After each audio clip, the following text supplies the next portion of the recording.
तो मुझे बहुत सारे कमेंट्स आ रहे थे जो बच्चे इलाहाबाद यूनिवर्सिटी में एडमिशन लेना चाहते हैं उनकी तरफ से कि हमें सिखा दो कि हमें एनरोलमेंट फॉर्म और एंटी रैगिंग की फॉर्म कैसे भरनी है। तो सबसे पहले मैं आप लोगों को एक बात बोलना चाहती हूँ, क्यों इतना परेशान हो रहे हो यार। मतलब ठीक है, मैं सिखा दूंगी, ठीक है, ये वीडियो मैं उसी के लिए बना रही हूँ, मैं उसमें जितनी डिटेल्स मैं बता सकती हूँ मैं सब आपको बता दूंगी। एंटी रैगिंग फॉर्म क्या है, क्यों है, उसमें क्या लिखा है वो भी मैं एक्सप्लेन कर दूंगी। लेकिन सबसे पहले मैं आपसे एक चीज़ शेयर करना चाहती हूँ, मेरा अपना खुद का एक्सपीरियंस। मैंने जैसे कि आपको अपने शॉर्ट्स में दिखाया था शायद, कि हमारा जो रिपोर्टिंग फॉर्म या एनरोलमेंट फॉर्म था वो आपके फॉर्म से कई अलग था, ठीक है।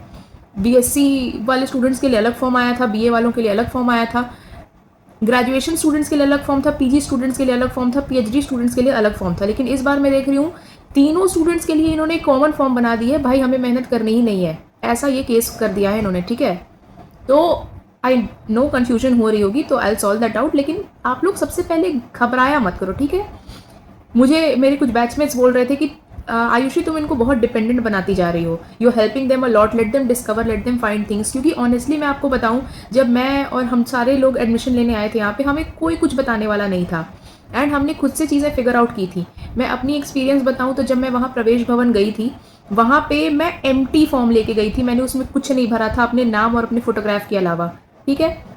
और फादर्स मदर्स नेम ये सब जो मांगा था बस सिर्फ वो भरा था, उसके अलावा मैंने कुछ नहीं भरा था। ना मुझे ये पता था कि फॉर्म नंबर में क्या भरते हैं, ना मुझे ये पता था कि वहाँ पे जो लोकेशन है वो कहाँ भरते हैं, कहाँ पे कौन सा मेजर खुद से माइनर चढ़ा सकते हैं या नहीं कर सकते हैं, क्या करना है, मुझे कोई आइडिया नहीं था। मैं एम्प्टी फॉर्म लेके गई थी और वहाँ पे लाइन में खड़े खड़े मैंने पूरी फॉर्म फिलिंग की है, वहाँ के आसपास के लोगों से पूछ के। और जो आसपास के लोग भी कहाँ से पूछ रहे थे, वो लोग ऑफिस के सामने खड़े थे, ऑफिस के सामने आपकी एक विंडो होती है, जो नहीं समझ में आ रहा था वो लोग वहाँ से पूछ के कर ले रहे थे।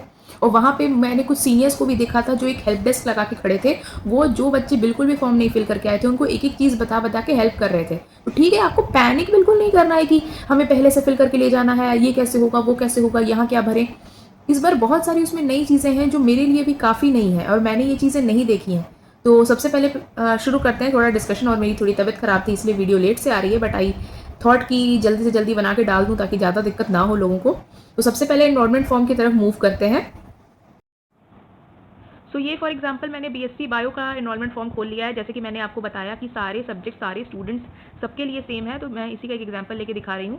ये आपका रिपोर्टिंग टाइम एंड ऑल सब कुछ दिया हुआ है। इसमें मैं समझा दूँ, 4 से 14 वाले बच्चे 21 को जाएंगे, 480 के ऊपर वाले बच्चे जो 414 वाले में नहीं आते हैं वो जाएंगे 24 को, 436 से 480 वाले बच्चे जाएंगे 25 को, और 436.93 और उसके नीचे वाले बच्चे जाएंगे 27 को, ठीक है। अब कुछ लोग जो पूछ रहे हैं कि मेरा पीडब्ल्यूडी कोटा से हुआ है, मेरा स्पोर्ट्स कोटा से हुआ है, तो क्या हमें भी जाना है 436 के नीचे वाले में? यस, आपको जाना है। एंड जो बच्चे ये पूछ रहे हैं कि जिन लोगों का एडमिशन 18 को हुआ क्या उनको भी जाना है? यस, अगर आपका स्कोर मान लीजिए कि आपका स्कोर लाई करता है 436 से 480 वाले, मान लीजिए आपका स्कोर 450 है, तो आपको 25 को जाना है डेफिनेटली, अगर आपका एडमिशन हो जाता है तो। या फिर मान लीजिए आपका स्कोर है 432, तो यस, अगर आपकी कल एडमिशन हुई है, आपका स्कोर 432 है, तो आपको 27 को जाना है, ठीक है, अपने टाइमिंग के हिसाब से। अब बात करते हैं रिपोर्टिंग फॉर्म फिल करने की। ये सारी डिटेल्स आई थिंक आप पढ़ चुके हैं कि आपको क्या क्या ले जाना है, मैंने भी समझा दिया था। ओके, तो सबसे पहले यहाँ पे बात करते हैं, ये जो सेक्शन दिया हुआ है, ठीक है, आपका, इसको आपको बिल्कुल नहीं छूना है। ये आपका लिखा हुआ है सीधा सीधा कि ये आपका कार्यालय उपयोग हेतु, मतलब ऑफिस पर्पस के लिए है, ठीक है, इसको आपको नहीं छूना है। यहाँ पर आपको अपनी फ़ोटो लगानी है। अब इसमें नीचे फॉर्म फिलिंग पे चलते हैं। सबसे पहले यहाँ पे लिखा हुआ है प्रार्थी का नाम हिंदी में, यहाँ पे आपको अपना नाम ऐसे करके हिंदी में आपको ऐसे करके लिखना है, ठीक है। मैं लिख नहीं पा रही हूँ इसमें, ठीक है, ऐसे करके आपको अपना नाम हिंदी में लिखना है। उसके बाद आपका लिखा हुआ है कि applicant name in English capital letters, आपको अपना पूरा नाम ऐसे करके कैपिटल लेटर में यहाँ पे लिखना है, ठीक है, ऐसे। सेम आपको करना है यहाँ पे अपने फादर्स नेम के साथ। यहाँ पे फादर्स नेम भी पूरा पूरा आपका कैपिटल लेटर में जाएगा, मदर्स नेम पूरा पूरा कैपिटल लेटर में जाएगा। डेट ऑफ बर्थ आपको कैसे डालनी है, आप ऐसे करके नॉर्मली डाल सकते हैं, जैसे मैं अपना डाल रही हूँ 03/01/2005, ओके, ऐसे करके आपको यहाँ पे डालनी है। अब नेक्स्ट बात करते हैं, प्रथम प्रवेश सत्र एवं पाठ्यक्रम का नाम। फर्स्ट एडमिशन सेशन, मतलब आपका एडमिशन किस सेशन में हो रहा है, तो आपका एडमिशन हो रहा है 2026-27 में, ठीक है। और आपको यहाँ पे अपना नेम ऑफ कोर्स डालना है। जैसे फॉर एग्जांपल आप बीएससी बायो के स्टूडेंट हैं तो आप डालेंगे ऐसे बीएससी, और यहाँ पे आप ब्रैकेट में डालेंगे बायो, या आप डालेंगे यहाँ पे ब्रैकेट में मैथ्स, और अगर आप बीए के हैं तो आप बीए डालेंगे, ठीक है। नेक्स्ट बात करते हैं, डेट ऑफ बर्थ मैंने बता दिया, हाँ। छात्रावास चाहिए, अगर आपको हॉस्टल चाहिए तो यहाँ पे आप ऐसे नॉर्मली आप येस पे टिक कर देंगे। अगर आपको नहीं चाहिए तो टिक करने का कोई मतलब नहीं है, तो आप नो पे कर देंगे। ठीक है, आई थिंक ऑलमोस्ट सारे बच्चों को चाहिए ही होती है, तो सबको आई थिंक हॉस्टल का फॉर्म भरना चाहिए ताकि आपको मिल जाए। अब यहाँ पे लिखी है फ़ी रिसीट नंबर एंड डेट। तो फ़ी रिसीट डेट में तो वो आएगी जिस डेट पे आपने फ़ी रिसीट आपको आपने फ़ी पे की है, एक्नॉलेजमेंट स्लिप में आपका लिखा हुआ है। और फ़ी रिसीट नंबर में वहाँ पे बहुत सारे नंबर है, order number, allies number, transaction number, ऊपर एक फॉर्म नंबर भी है। तो इसमें देख लो, मैंने जैसे कि आपको पहले ही बताया, हमारे फॉर्म में और आपके फॉर्म में ज़मीन आसमान का अंतर था। मेरे फॉर्म में 2 ही नंबर थे, एक हमारा ऊपर फॉर्म नंबर था, नीचे एक फ़ी रिसीट नंबर था। तो वो जो था वही हमने एग्जैक्टली वहाँ पे भर दिया था। एंड इनफैक्ट मैं लिटरली वो नहीं भर के गई थी, वहाँ पे मैं गई, वहाँ मैंने लोगों से पूछा तो समझ में आया कि अच्छा हमें क्या भरना है, फिर मैंने वो भर दिया था। ठीक है, तो अभी लिटरली मैं भी देख के नहीं बता पा रही कि आपको वहाँ पे क्या भरना है। तो ये वाली चीज़ आपको परेशान नहीं होना है, वहाँ पे जाके आप पता कर सकते हैं कि आपको यहाँ पे क्या भरना है। इसके लिए उतना परेशान नहीं होना, थोड़ा रुक जाओ, ठीक है, सब्र करो। यहाँ मोबाइल नंबर डाल देना। ईमेल आईडी जो है आप वैसे ही अपना जैसे करके कर्सिव लेटर में डाल सकते हैं, ऐसे करके। उसके बाद आधार नंबर अपना डाल देना ढंग से, ABCID, ये सब में बिल्कुल भी एक एक डिजिट का भी आपका गड़बड़ नहीं होना चाहिए। ठीक है, अब स्थायी पता क्या होता है? स्थायी पता इज़ आपका परमानेंट रेजिडेंट एड्रेस, जहाँ पे आपका घर है। यहाँ पे आप जहाँ रहने वाले हो वो नहीं डालना है, जहाँ आपका घर है, जहाँ आपके माता पिता रहते हैं, जो अगर आपसे कभी रेजिडेंशियल प्रूफ माना जाए उसमें जो लिखा हुआ है, आपके आधार कार्ड में जो लिखा हुआ है वो डालना है, उसकी पिन कोड डालनी है।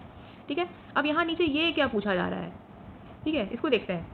तो ये बेसिकली वैसे मैंने बताया कि ये सारे स्टूडेंट्स के लिए है। तो जो बच्चे जिनके पास हाई स्कूल की मार्कशीट है, इंटरमीडिएट की मार्कशीट है, ये ग्रेजुएशन, ये PG और ये प्रोफेशनल या डिप्लोमा, जिनके पास ये सब किए हुए हैं उनके लिए। ठीक है, तो आपने तो सिर्फ अभी तक हाई स्कूल और 12th कंप्लीट की है, तो ये तीनों तो आपके लिए है ही नहीं। ये सारे स्नातक वाला, परास्नातक वाला और प्रोफेशनल या डिप्लोमा वाला, आपको सिर्फ ये भरना है और सिर्फ ये भरना है। तो इसमें अब आपको कैसे भरना है? सबसे पहले है कि आपने किस वर्ष में किया। ठीक है, अब आपको जैसे कि मैं अपना भर रही हूँ, मैंने किया था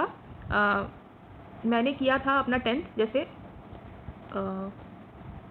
हाँ, मैंने किया था अपना 10th जैसे 2021 में। ठीक है, मैं यहाँ पे ये भर दूंगी। उसके बाद मैंने अपना 12th किया था 2023 में, यहाँ मैं ये भर दूंगी। ठीक है, अनुक्रमांक मतलब आपको उस ईयर में, जैसे हमारा 500 से लेते हैं तो 500 में आपको कितने नंबर मिले, तो जैसे मुझे यहाँ पे मिले थे 496, तो मैं यहाँ पे ये भर दूंगी।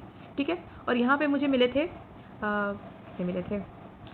जो भी था it was I think I got 93.7%, तो इसके हिसाब से मुझे याद नहीं है, तो वो आपको यहाँ पे ऐसा भर देना है। श्रेणी पूछ रहा है, जैसे हमारे पेरेंट्स पास नहीं करते हैं, हम फर्स्ट डिवीजन से पास थे, हम सेकंड डिवीजन से पास थे, यहाँ पे वो आपसे डिवीजन पूछ रहा है। तो यहाँ पे मुझे समझ नहीं आ रहा क्योंकि मुझसे तो मेरा डिवीजन पूछा नहीं था, जो इलाहाबाद के फॉर्म में पूछा था वो मैंने वहाँ पे तो ऐसे करके फर्स्ट डिवीजन भर दिया था। ठीक है, तो यहाँ पर आप भर सकते हैं, लेकिन अगर आपको इसमें भी कन्फ्यूजन है तो यहाँ पर आप ऐसे करके छोड़ भी सकते हैं। ठीक, तो ये मैंने बता दिया है। Certified and forwarded by admission coordinator, ये आपको पार्ट छोड़ देना है। Signature with date, office seal, ये आपके लिए नहीं है, don't fill this part. Okay, और यहाँ पे दिया हुआ है प्रार्थी का हस्ताक्षर, यहाँ पे आपको साइन करना है। ओके, ऐसे करके। अब बात करते हैं एंटी रैगिंग फॉर्म के बारे में, कि एंटी रैगिंग फॉर्म ये क्या है, क्यों है, कुछ लोग ये भी पूछ रहे थे। तो ये बेसिकली इस बार ना आपसे शपथ दिलवाने की जगह आपसे पेरेंट्स से शपथ दिलवा रही है कि मेरा बच्चा आज तक ना कोई गड़बड़ काम किया है, ना आगे करने वाला है। ठीक है, माता पिता के द्वारा दी गई प्रतिबद्धता, इसमें लिख रहा है, यहाँ पे आपको भरना है। ये आपके पूरे पेरेंट्स के लिए, आपको अपना नाम नहीं भरना है। मैं श्रीमान श्रीमती माता पिता या अभिभावक, आप अपने पेरेंट्स, जो भी पेरेंट्स से भरवा रहे हैं, अपना पेरेंट्स अपना नाम लिखेंगे। यह घोषित करती हूँ कि यहाँ पे आपका नाम रहेगा। ठीक है, जो मेरा पुत्र पुत्री पाल्या है, जिसे इलाहाबाद विश्वविद्यालय में डैश पाठ्यक्रम में, यहाँ पाठ्यक्रम का मतलब है जिस सब्जेक्ट में आपका एनरोलमेंट हुआ है, आपका BSc में हुआ है, BA में हुआ है, आपको वो लिखना है। डैश पाठ्यक्रम में प्रवेश दिया गया है। मैंने उच्च शैक्षिक संस्थानों में 2009 के रैगिंग के जोखिम पर नियंत्रण लगाने के संबंध UGC विनियमों, जो आगे से विनियम के नाम कहलाएंगे, उनको ध्यानपूर्वक पढ़ लिया है तथा इन विनियम में समाविष्ट प्रावधानों को पूरी तरह समझ लिया है। क्या आपने समझा है? ये वो टर्म्स एंड कंडीशंस है जो कभी कोई नहीं पढ़ता, लेकिन मैं आपको बताने वाली हूँ आज वो टर्म्स एंड कंडीशंस क्या होना है। वीडियो को एंड तक देखना। पहले फॉर्म में बता देती हूँ क्या क्या करना है। मैंने विशिष्ट रूप से इन विनियमों का अवलोकन किया है तथा मुझे इस बात की जानकारी है कि रैगिंग में क्या बात शामिल है।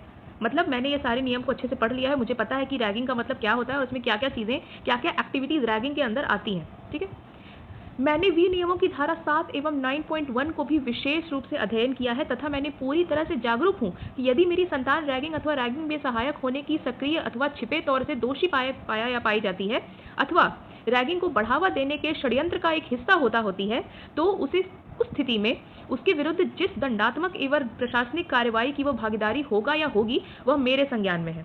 मतलब है कि अगर मेरा जो बच्चा है वो अगर सामने से जाके रैगिंग करे या जो रैगिंग कर रहा है उसकी सहायता करे या किसी भी तरह की रैगिंग की प्लानिंग या फिर उसको षड्यंत्र को प्लान करे, तो अगर ये बात यूनिवर्सिटी को पता चलती है तो यूनिवर्सिटी जो भी आपको पनिशमेंट देना चाहती है, भले वो सस्पेंशन हो, एडमिशन कैंसिलेशन हो, जो भी है, मुझे पहले से पता है कि मुझे इस बारे में पता है कि यूनिवर्सिटी मेरे बच्चे की एडमिशन कैंसिल कर सकती है अगर कुछ ऐसा वो करते हुए पाए जाते हैं तो। ठीक है, आगे यहाँ पे जो डैश लिखा हुआ है यहाँ तो मुझे नहीं समझ में आ रहा है कि यहाँ पे कुछ भरने के लिए तो नहीं है कि मैं सत्यनिष्ठ रूप से प्रमाणित करता हूँ कि करती हूँ या आश्वासन देता हूँ कि ये तो आश्वासन दे रहे हैं मेरी संतान ऐसे किसी व्यवहार अथवा कृत्य में संलिप्त नहीं होगी जिसे विनियमों के धारा 3 के अंतर्गत रैगिंग माना गया है। ठीक है, मेरी संतान जानबूझकर अथवा भूल चूक से ऐसे किसी कृत्य में ना तो संलिप्त होगी अथवा ना ही उसमें सहायक होगी, ना ही उसे प्रोत्साहित करेगी जिसे इन विनियमों के धारा 3 के अंतर्गत रैगिंग के रूप में माना गया है। ठीक है, और मैं भी ये घोषित करती हूँ कि मेरी संतान रैगिंग की दोषी अगर पाई जाती है तो इन विनियमों की धारा 9.1 के अनुसार दंड की भागीदारी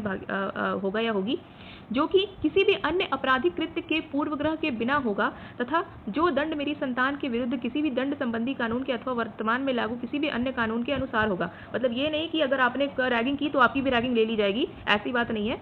जो दंड आपके लिए पहले से सुनिश्चित है, मेरी भी हिंदी अच्छी हो गई ये पढ़ के, जो दंड पहले से डिसाइडेड है कि आपको ये मिलने वाला है, जो पनिशमेंट, जैसे सस्पेंशन लिखा है रूल्स में सस्पेंशन मिलेगा, एडमिशन कैंसिलेशन लिखा है तो वो मिलेगा, वो आपको मिलेगा, मुझे ये पता है। और मैं ये घोषित करते हूँ कि यदि मेरी संतान इस देश में विद्यमान किसी भी संस्थान द्वारा रैगिंग की दोषी अथवा उसमें सहायक होने की अथवा षड्यंत्र का एक हिस्सा होने के रूप में दोषी होने के कारण अथवा उसे प्रोत्साहित करने के दोष के कारण निष्कासित नहीं हुई है, या मैं यह भी पुष्टि करता हूं कि यदि यह घोषणा असत्य पाई जाती है तो मेरी संतान को दिया गया प्रवेश निरस्त कर दिया जाएगा। ठीक है, इसका यह मतलब है कि मैं ये भी सुनिश्चित करता हूं कि आज तक मेरे बेटा बेटी ने आज तक जिंदगी में उसके पहले जो भी संस्थान में एडमिशन लिया था, भले स्कूल में लिया था, उसके बाद कॉलेज में लिया था, जहाँ भी लिया था वहाँ पे कभी रैगिंग नहीं की है, और बाद में भी। ठीक है, अगर ये चीज़ पाया जाता है, मान लो अभी आपका एडमिशन हो गया और अगर बाद में कभी पाया जाता है कि ये बात झूठ है, आपने कहीं पहले रैगिंग की है और वो डॉक्यूमेंट्स इलाहाबाद यूनिवर्सिटी के हाथ लग जाते हैं, तो वो आपका एडमिशन कैंसिल कर सकते हैं। और मैं ये घोषित करते हूँ कि मेरी संतान के विरुद्ध कोई आपराधिक मुकदमा पंजीकृत नहीं है, मतलब कोई भी क्रिमिनल ऑफेंस आज तक आपके बारे में FIR दर्ज नहीं की गई है। जैसे कि क्राइम में आपका क्या क्या आ गया, समझते हो आप, ये तो नहीं। आजकल के बच्चे जो जनजी यूथ हैं सारी चीज़ों का सेवन कर रहे हैं, ठीक है, तो उस पर मैं नहीं बोलूँगी वो, लेकिन एक ऐसे क्राइम के रूप में नहीं आता है। लेकिन क्राइम मतलब आज तक आपने किसी भी इंसान के साथ कोई भी अपराध ना किया हो, चोरी डकैती मर्डर कुछ भी आपने ना किया हो, मारपीट ये वो कुछ भी ना किया हो, अवैध काम, ठीक है, ड्रग्स का लेन देन, उसको बेचना, कुछ भी आपने ना किया हो, तो उसने इलाहाबाद विश्वविद्यालय या उसके संगठक महाविद्यालय में कोई स्नातक की उपाधि प्राप्त नहीं की है। मतलब वो मेरा बच्चा जो है इसके पहले इलाहाबाद यूनिवर्सिटी से ग्रेजुएटेड नहीं है, पहली बार ग्रेजुएशन कर रहा है। ठीक है, शपथकर्ता के हस्ताक्षर यहाँ पे है, शपथकर्ता आपके माता पिता है, आपके माता पिता का यहाँ नाम जाएगा, यहाँ पे उनका घर का पता जाएगा, उनका दूरभाष का मतलब फ़ोन का नंबर जाएगा। ठीक है, सत्यापन सत्यापित किया जाता है कि यह वचनबद्धता मेरे संज्ञान में सर्वांगीण रूप में से सत्य है तथा इसका कोई भी अंश असत्य नहीं है तथा इसमें कथित कोई भी बात ना छिपाई गई है ना अयथार्थ कही गई है। ठीक है, मतलब यहाँ साइन करने की ऐसा नहीं कि मैंने ऊपर बिना पढ़े लिखे यहाँ पे नाम लिख दिया है। एक बार आपके पेरेंट्स यहाँ पे साइन कर देते हैं, उसके बाद ये नहीं बोल सकते कि हमें तो नहीं पता था ये सारी चीज़ें। ठीक है, यहाँ पे सत्यापित का स्थान, ये यहाँ पे बहुत लोगों को कन्फ्यूजन हो रही है। मेरे हिसाब से यहाँ पे अगर आप जिस दिन यूनिवर्सिटी में सबमिट कर रहे हैं, मुझे लगता है कि आपको वहाँ का देना चाहिए कि आप वहाँ पे सत्यापित कर रहे हो, लेकिन ये भी अगर आपको कन्फ्यूजन है तो आप पूछ सकते हैं। तो मेरे हिसाब से तो ये प्रवेश भवन यहाँ पर चलना चाहिए। सिंस मैंने आपको बताया मेरे फॉर्म में ये सब नहीं था, मैंने एंटी रैगिंग भरी ही नहीं थी, तो मुझे ये चीज़ नहीं पता है। दिन माह और वर्ष उस दिन का चढ़ जाएगा जिस दिन आप सबमिट करेंगे। वापस से यहाँ पे शपथकर्ता के हस्ताक्षर हैं, यहाँ पे आपके मम्मी पापा को साइन करना है, आपको ये डॉक्यूमेंट में कुछ छूना ही नहीं है। सो दैट्स इट, मैंने आई थिंक सारी चीज़ें कवर कर दी हैं एंड ये भी समझा दिया है कि आपको टेंशन नहीं लेना है। अगर अभी भी कुछ ना समझ में आया हो, डोंट फिल दैट फॉर्म, वहाँ पे आपको लोग मिल जाएंगे जो आपको हेल्प कर देंगे। ठीक है, यूनिवर्सिटी में ना सबसे अच्छी बात होती है कि यहाँ ये नहीं है कि आपको कंफ्यूज होते रहना है, वहाँ पे बहुत लोग आपको मिल जाते हैं हेल्प करने के लिए। वहाँ आसपास के आपके फ्रेंड्स हेल्प कर देते हैं, बहुत लोग वहाँ पे कई सारे सीनियर्स भी आते हैं जो, और कई सुपर सीनियर्स भी आते हैं जो वहाँ पर बच्चों को गाइड करने के लिए खड़े रहते हैं। And I am feeling very sad कि मैं वहाँ नहीं आ पाऊँगी because I am somewhere else getting a treatment done for medical condition, इसलिए मैं तो अभी वहाँ कॉलेज में नहीं हूँ, वरना मैं भी आप लोगों की हर तरह से हेल्प करने का ट्राई ज़रूर करती, लेकिन मुझसे जितना हो पा रहा है मैंने उतना किया है।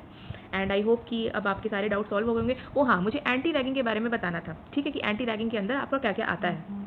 तो आई थिंक इसके बारे में अलग से वीडियो बना देती हूँ, ये ऑलरेडी बहुत लंबा हो गया, एक शॉर्ट्स बना के डाल दूंगी कि उतना ज़रूरी नहीं है, आप समझते ही हैं रैगिंग क्या होता है। बस किसी को भी परेशान करने का काम मत करो यार, बस अपने अपने आप पढ़ने आ रहे हो यूनिवर्सिटी में, पढ़ो, अच्छे से रहो, अच्छे से अपने से मतलब रखो, अपने टीचर से मतलब रखो, आप अच्छे एक फ्रेंड सर्कल बनाओ, सब लोग मिलकर पढ़ाई करो। आपको यही आपका एक ऐसा पीक टाइम है ना जब आपको पढ़ाई करके अपनी ज़िंदगी बनानी होती है। इसमें अब आप कुछ ऐसा काम करेंगे जिससे किसी और को चोट पहुंचे, नुकसान पहुंचे, हानि पहुंचे, तो ये बात गलत है। और उसमें सबसे एक मेन पॉइंट मैं यहाँ पे डिस्कस कर देती हूँ कि अगर आपको लगता है कि रैगिंग मतलब होता है कि एक जैसे कि आपने मूवीज़ में देखा है, सीनियर्स की एक टोली खड़ी हो जाती है, बीच में एक लड़के को खड़ा कर देते हैं, लड़की को खड़ा कर देते हैं और उसे बेइज्जत करते हैं, मारपीट करते हैं, बहुत कुछ करते हैं। This is not the only form of harassment, ठीक है। हरासमेंट दो तरह की होती है, first one is physical and second one is mental. Physical तो आप समझ रहे हैं बहुत अच्छे से क्या क्या हो सकता है, लेकिन मेंटल एक बहुत ही बड़ा मुद्दा है। इसमें आपको ध्यान रखना है कि आप कभी किसी को इतना मेंटली टॉर्चर ना कर दें या फिर मौका ही ना दें कि वो कुछ सबूत आपके खिलाफ पेश कर सकता है कि इस इंसान ने मुझे मेंटली टॉर्चर किया है, ठीक है। ऐसा मैं नहीं बोलूँगी कि हॉस्टल में कुछ भी नहीं चलता है, गर्ल्स हॉस्टल तो फिर भी सेफ़ है, बॉयज़ हॉस्टल की तो मैंने बहुत सारी कहानियाँ सुनी है, बहुत कुछ चल रहा होता है वहाँ पे, एंड मेंटली तो टॉर्चर हो रहे होते हैं बच्चे, बट हर जगह की ना होती है, एक रूल्स रेगुलेशंस की बात होती है। वहाँ पर आप कंप्लेन भी करने जाओ तो बहुत सारी चीज़ें आ जाती हैं, ऊपर से दबाव रहता है सीनियर्स का, मतलब मैं क्या क्या ही बोलूँ, यहाँ ओपनली हर बात बोलना भी आसान नहीं है। तो लड़के थोड़ा इस बात का ध्यान रखेंगे एंड खुद भी रैगिंग से बचिए और रैगिंग का सपोर्ट भी मत करिए और रैगिंग करने से भी बचिए, ठीक है। और कुछ भी अगर आपको अभी क्वेरीज रह गई हैं तो आई थिंक मैंने तो अपना मुझे जो भी पता है मैंने बता दिया है, बाकी आप टेंशन मत लो, वहाँ पे सारी चीज़ें सही हो जाएंगी। अगर इसके अलावा कुछ और पूछना है तो आप मुझसे पूछ सकते हैं। हाँ, फिजिकल वेरिफिकेशन के बाद आपको क्या करना है ये चीज़ मैंने पहले ही बता दी, बट शॉर्ट में फिर से अभी बता देती हूँ। फिजिकल वेरिफिकेशन करवाने के बाद जो बी और बीएससी वाले बच्चे हैं, आपको वहाँ पर से एक ऐसा करके कार्ड इशू होगा जहाँ पे आपका एडमिशन नंबर लिखा हुआ रहेगा, ठीक है। आपका येलो कार्ड हो सकता है, पिंक कार्ड हो सकता है, कार्ड इशू होगा। ये कार्ड को लेके आप जाएंगे अपने अपने डिपार्टमेंट, ठीक है। जो आर्ट्स वाले बच्चे जो हैं वो आर्ट्स में जाएंगे फैकल्टी में, जो साइंस वाले बच्चे हैं वो साइंस फैकल्टी में जाएंगे।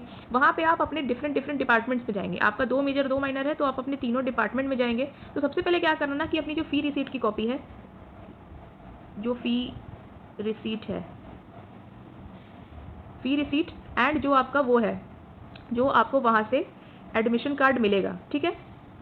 ये दोनों चीज़ों को लेके आप क्या कराना कि सबसे पहले 3 दिन फोटोकॉपी करा लेना, तभी जाना। फोटोकॉपी आपको प्रवेश भवन के आसपास नहीं मिलेगी, आप जब यूनिवर्सिटी आ जाएंगे वहाँ पे आपको दुकानें मिल जाएंगी, वहाँ पे आप करा लेना।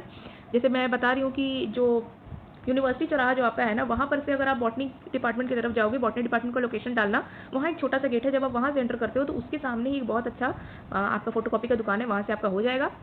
3 दिन इसकी फोटोकॉपी करा लेना क्योंकि आपको तीनों डिपार्टमेंट में ये चीज़ सबमिट करनी होगी। साइंस वाले बच्चे भी अपने तीनों डिपार्टमेंट में एक एक करके जाएंगे और वहाँ पे आपको अपना सेक्शन अलॉट कर दिया जाएगा, वहाँ पे आपकी सारी डिटेल्स ले ली जाएंगी। वहाँ पे नोटिस बोर्ड पढ़ लेना, नोटिस बोर्ड में शायद आपका टाइम टेबल लगा हो कि आपको कैसे कैसे कब से फॉलो करना है। वहाँ पे आपको रहेंगे ऑफिस में लोग जो आपको बताएंगे कि आपको क्लासेस कब से आनी है। तो डोंट टेक टेंशन, सब कुछ सही से हो जाएगा। एंड तब तक के लिए अगर आप और कुछ भी पूछना चाहते हैं तो मुझे कॉमेंट सेक्शन में पूछ लीजिएगा। Bye bye, take care everyone and see you in okay, I can't say that see you in college because मैं खुद कॉलेज में नहीं हूँ, but I will come soon. Bye bye, subscribe कर लेना यार।